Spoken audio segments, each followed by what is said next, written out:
ಸರಿಯಾಗಿ ಹೊಡೀರಿ.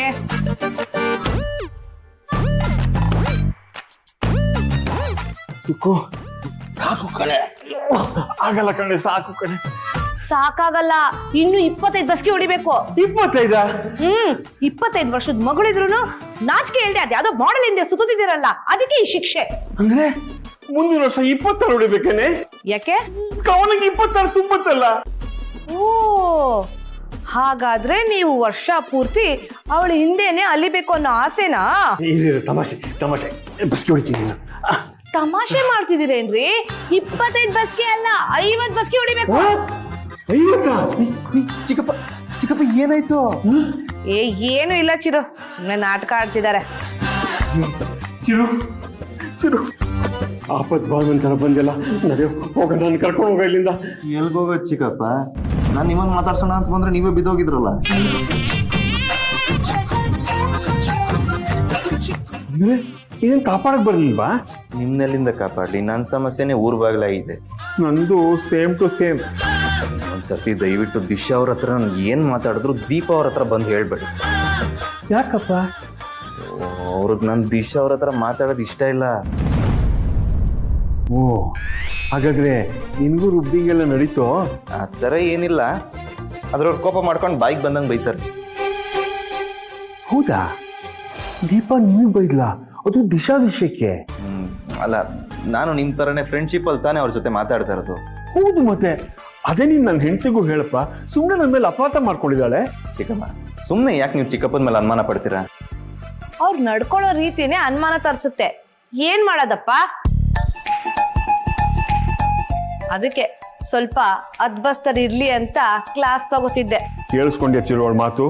ನಡಿ, ನಾವಿಬ್ರು ಟೆರೆಸ್ಗೆ ಹೋಗಿ ಚಂದಮಾಮನ ಹತ್ರ ನಮ್ಮಿಬ್ರು ಕಷ್ಟ ಹೇಳ್ಕೊಳ್ಳೋಣ ಬಾ.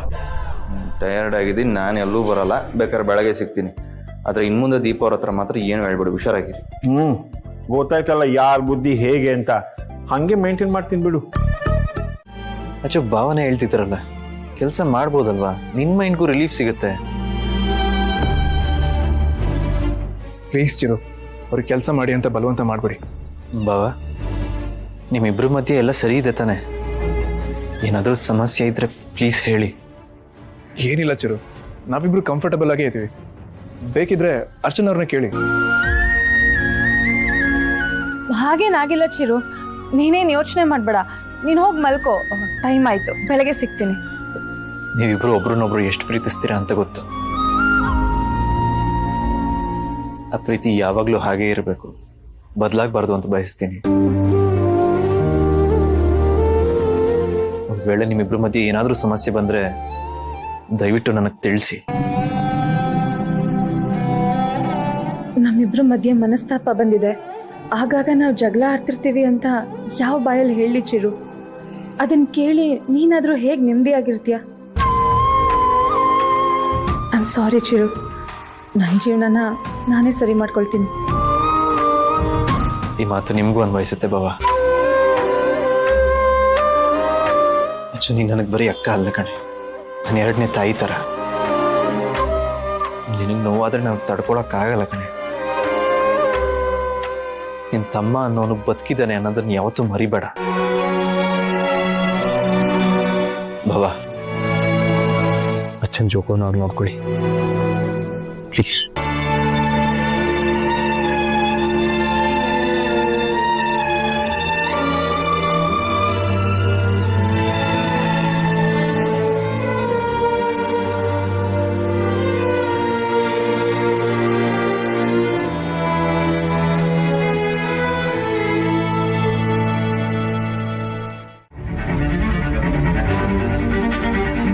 ಯಾರು ನೀನು?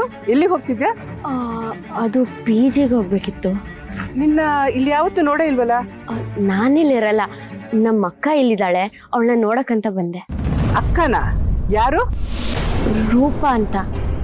ಏನು, ಅವಳು ನಿನ್ನ ಅಕ್ಕನ? ಹೌದು.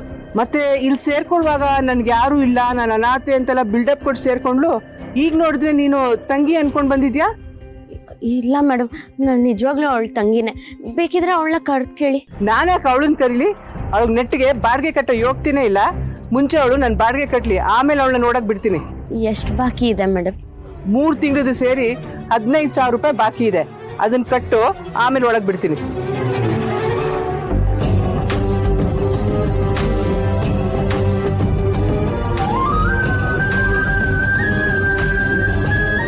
ಆಗಿದೆ ಮೇಡಮ್.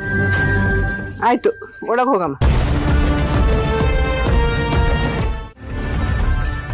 ಅಯ್ಯೋ, ಯಾಕೆ ಅರ್ಚನಾ, ಇಷ್ಟು ವರ್ಷದಿಂದ ನೀನು ಕೆಲಸ ಮಾಡ್ತಾ ಇದೆಯಾ, ನಮ್ಮಿಂದ ನಿನಗೆ ಯಾವ ತೊಂದರೆನೂ ಆಗಿಲ್ಲ. ಪಾಪ ನೀನು ಯಾರಿಗೂ ತೊಂದರೆ ಕೊಡ್ದ ಹಾಗೆ ಕೆಲಸ ಮಾಡ್ಕೊಂಡು ಹೋಗ್ತಾ ಇದೆಯಾ. ಅಂಥದ್ರಲ್ಲಿ ಈ ಥರ ರಿಸೈನ್ ಮಾಡೋಂಥ ಡೆಸಿಷನ್ ಇದ್ದಕ್ಕಿದ್ದಾಗೆ ಯಾಕೆ ತಗೊಂಡೆ? ಯಾಕೋ ಇನ್ನು ಮುಂದೆ ಕೆಲಸ ಮಾಡೋದು ಬೇಡ ಅನ್ನಿಸ್ತು, ಅದಕ್ಕೆ ರಿಸೈನ್ ಮಾಡ್ತಿದ್ದೀನಿ. NGOಗೆ ಸಂಬಂಧಪಟ್ಟಿರೋ ಫೈಲ್ಸು, ಡಾಕ್ಯುಮೆಂಟ್ಸು, ಲ್ಯಾಪ್ಟಾಪು ಎಲ್ಲ ಇಲ್ಲೇ ಇದೆ. ಹಾಗೆ ರೆಸಿಗ್ನೇಷನ್ನ ಮೇಲ್ ಮಾಡಿದ್ದೀನಿ. ಅರ್ಚನಾ, ನೀನು ರಿಸೈನ್ ಮಾಡ್ತಿರೋ ವಿಷಯ ಚಿರುಗೆ ಹೇಳಿದೀಯಾ? ಗೊತ್ತಿದೆ, ರಾತ್ರಿ ಸಿಕ್ಕಿದ್ದ, ಹೇಳಿದ್ದೀನಿ. ಚಿರು ಒಪ್ಕೊಂಡ? ಬೇಡ ಅಂದ. ಇದು ನನ್ನ ಪರ್ಸನಲ್ ಡಿಸಿಷನ್, ಬಲವಂತ ಮಾಡಬೇಡ ಅಂತ ಹೇಳಿದೆ.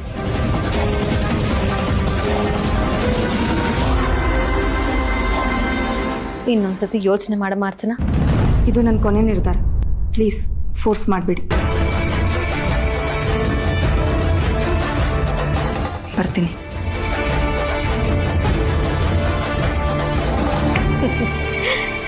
ಹೆಂಗೆ ಎಲ್ಲ ನಾನು ಅನ್ಕೊಂಡ ಹಾಗೆ ನಡೀತಿದೆ. ಇನ್ನು ಮುಂದೆ ಇದೆ ಆ ರಾಹುಲ್ಗೆ ಮಾರಿ.